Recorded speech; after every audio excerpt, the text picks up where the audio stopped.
ఈ యొక్క కార్యక్రమం పేరు ఉన్న తర్వాత ఆయన దాని యొక్క ఇంట్రడ్యూస్ చేసిన తర్వాత ఇలాంటిది ఈరోజు చేయడం చాలా అవసరం. ఎందుకంటే రేపు 31 రేపు జరిగేటువంటి ప్రమాదాలు మరియు వారి యొక్క జీవితాలు నాశనం అవుతున్నాయి.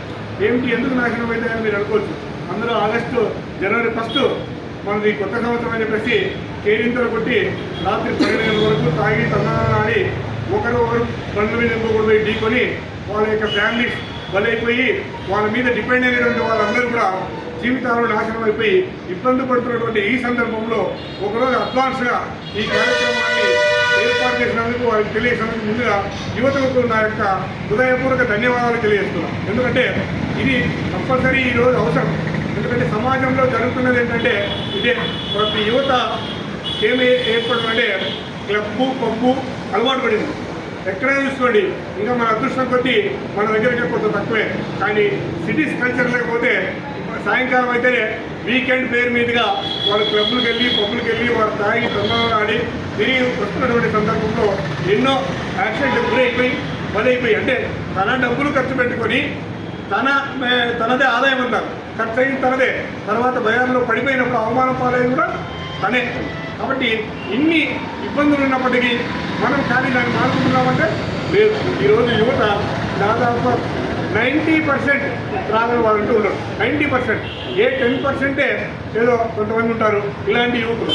ఈ 10% మిగతా 90% మార్చగలిగితే దాన్ని మించినటువంటి ఇది వేరే ఏమి లేదు. కాబట్టి మనం ఎన్ని కార్యక్రమాలు చేసినా వృధానే. కాబట్టి నేటి యువతలో ఉన్నటువంటి ఈ యొక్క చైతన్యం మనం చూస్తున్న వాళ్ళు ఉన్నారు.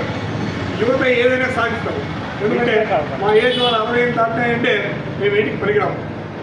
కానీ అందుకే వివేకానంద అన్నాడు, నాకు 100 మంది యువతలు ఏంటి, ఈ దేశానికి స్వాతంత్రం కాదు, ఈ దేశాన్ని ప్రపంచంలోనే నెంబర్ 1 దేశంగా మారుస్తా అన్నాడు. కేవలం 100 మంది అడిగారు.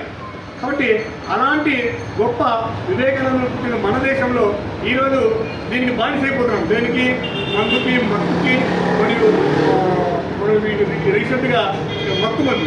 ఇది ఇంకా దరిద్రం.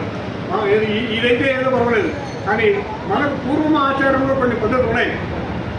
అప్పట్లో ద్రాక్షారసం అని ఏదో ఎవరు 50 పై పనిచేసినటువంటి వాళ్ళు ఏదో పగలంతా పనిచేసి కష్టపడి ఒళ్ళు నొప్పులుంటాయనే ఉద్దేశంతో ఏదో తక్కువ ఏదో 1/2 గ్లాస్ వేసుకొని ప్రశాంతంగా నిద్రపోయి ఈ కష్టాన్ని బట్టి కూడా నిద్రపోయేవాడు.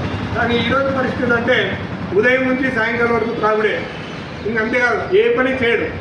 అలాంటి దుస్థితి నేటి సమాజంలో ఉంది. కాబట్టి ఇలాంటి సమాజాన్ని మార్చడానికి ఈ యొక్క ఐడియల్ యూత్ మూవ్మెంట్ సంస్థ చాలా మంచి నిర్ణయం తీసుకుని ఈ సంస్థకి నా యొక్క హృదయపూర్వక ధన్యవాదాలు తెలియజేస్తూ విరమించుకుంటున్నా. జై హింద్, జై భారత్.